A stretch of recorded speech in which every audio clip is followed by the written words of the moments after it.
Comment développer une activité à partir de zéro? C'est ce que nous allons voir aujourd'hui.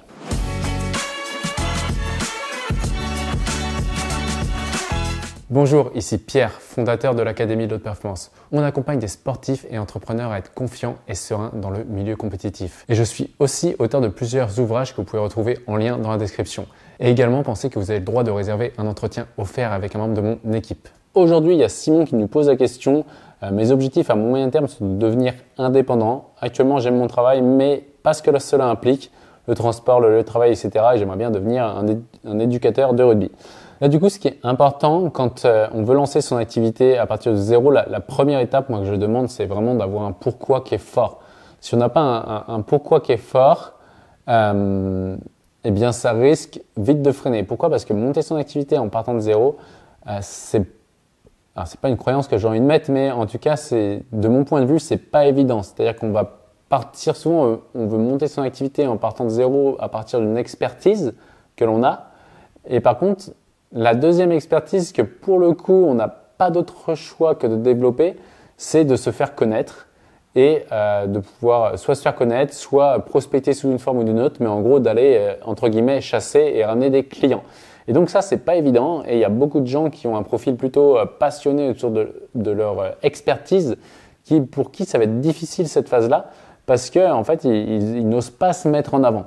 Et donc, c'est important du coup d'avoir un pourquoi qui est assez fort et assez solide qui va nous permettre de passer au-dessus de cette peur-là pour pouvoir oser se mettre en avant et parler de notre service. Là, déjà, c'est important du coup de pouvoir faire une dépolarisation classique sur par exemple l'arrogance ou l'égoïsme ou les gens qui se la pètent, etc. pour pouvoir déjà être libéré au niveau corporel et être capable de parler de notre activité de manière totalement naturelle, et sans avoir de la pudeur là-dessus. Moi, je me rappelle à l'époque quand j'avais commencé mon activité et que j'avais mon association, quand les gens me demandaient ce que je faisais, j'osais pas trop en dire, j'étais un peu le mec timide et du coup, les gens accrochaient pas et souvent il y avait quelqu'un à côté de moi qui lui en disait plein et dans ma tête je me disais mais comment il peut en dire autant, etc. Il se la pète, il prend de la place.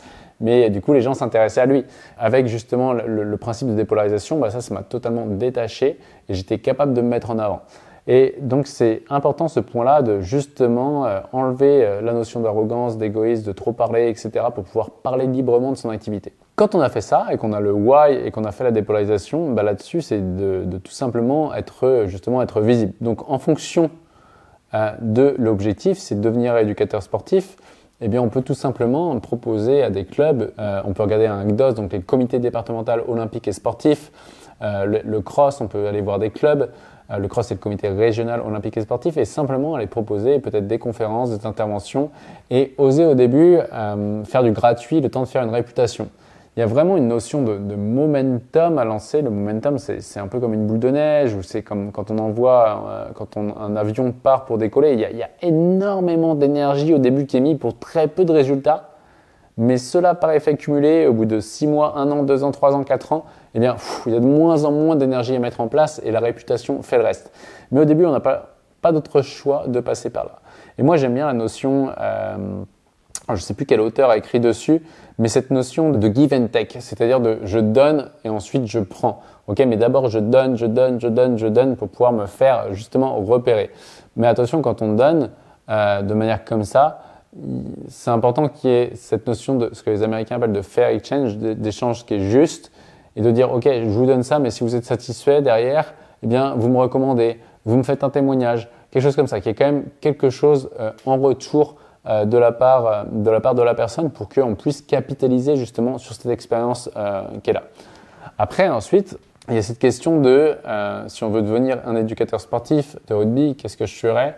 Tout simplement, pour les démarcher, je me pencherai sur quelle est la problématique principale de mon financeur. C'est important d'être capable de parler au financeur et de ne pas parler au financeur du problème du client, mais de parler au financeur du problème du financeur. Pourquoi? Parce que si les blocages des sportifs sont différents de ceux du financeur, le financeur il va pas percevoir la valeur de l'accompagnement parce que lui, ça va pas lui parler.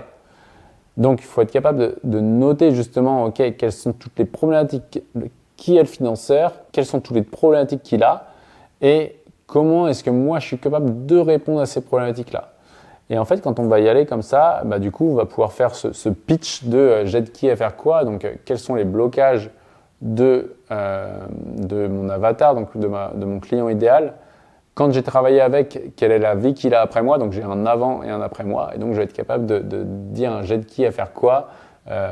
Par exemple, dans le rugby, aller voir, ok, j'aide je sais pas, les entraîneurs de rugby, par exemple, à avoir des équipes beaucoup plus engagées en compétition, beaucoup plus libérées et qui atteignent des super résultats. Ça peut être ça parmi tant d'autres. Comme ça, après, on va pouvoir travailler le pitch et aller voir et se présenter de manière claire en termes de résolution de problèmes. Et ensuite, quand on va justement être en phase de négociation avec les gens, quand on va parler avec eux, eh bien, c'est leur dire tout simplement ok, on va travailler ensemble. Et imagine, on est dans 6 mois, on a travaillé ensemble et tu te dis, waouh, j'ai bien fait de travailler avec Simon, ce serait comment?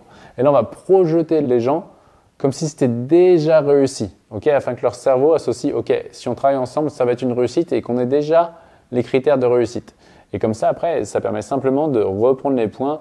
Voilà, si on travaille ensemble et dans 6 mois, je suis très content, ce serait parce que j'ai vu que tu étais professionnel, on a augmenté en niveau. Et on a un groupe qui est beaucoup plus dans la cohésion qu'avant. Donc, tu peux reformuler en disant, ok, donc si on est dans 6 mois et que tu as vu que j'étais professionnel, on est monté en niveau et on a un groupe qui a plus de cohésion qu'avant, ce serait bon pour toi? Oui. Ok, l'autre a validé oui. Donc, ok, go, on peut y aller avec un engagement là-dessus. On sait où on va, il y a un cap qui est posé sur ça. Ça, je me rappelle avec un jeune à l'époque qui cherchait des thèses. Il avait postulé pour 3 financeurs d'une thèse et on avait bossé cette question-là et du coup, il avait été pris. Il avait posé la question, ok, si on est à la fin de la thèse et vous dites, waouh, j'ai bien fait de travailler avec Valentin, ce serait comment? Et en ayant ces éléments-là, il avait été pris, alors je sais pas si c'est ce qu'il a tout fait, en tout cas, il avait été pris sur les 3 thèses différentes. Donc voilà, donc ça c'est important. Donc si je devais dire, ok, comment développer une activité à partir de zéro, eh bien tout simplement, on va 1, se dépolariser pour oser parler de soi. 2, apporter de la valeur sans rien attendre en retour. Donc si les gens perçoivent que vous apportez de la valeur, ils n'ont aucune raison de vous éjecter. Et 3, ensuite, on va projeter les gens dans l'avenir, dans un avenir réussi. Tout en sachant qu'au début, il y a vraiment un momentum à lancer et que pour ça, ça va demander énormément d'énergie.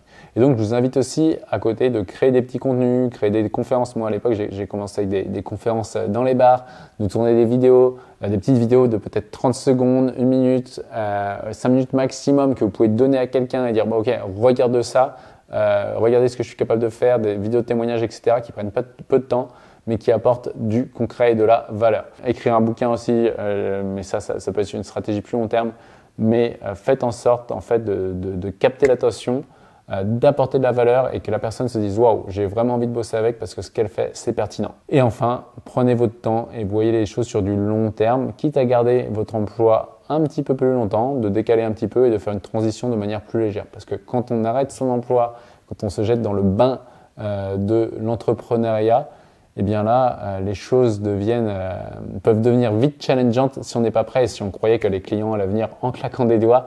Eh bien, c'est très souvent pas le cas et du coup, beaucoup de gens retournent au salariat parce qu'ils n'ont pas réussi à passer ce cap et ce stress et la pression de l'entrepreneuriat. Donc, soyez prêts avec le prix à payer.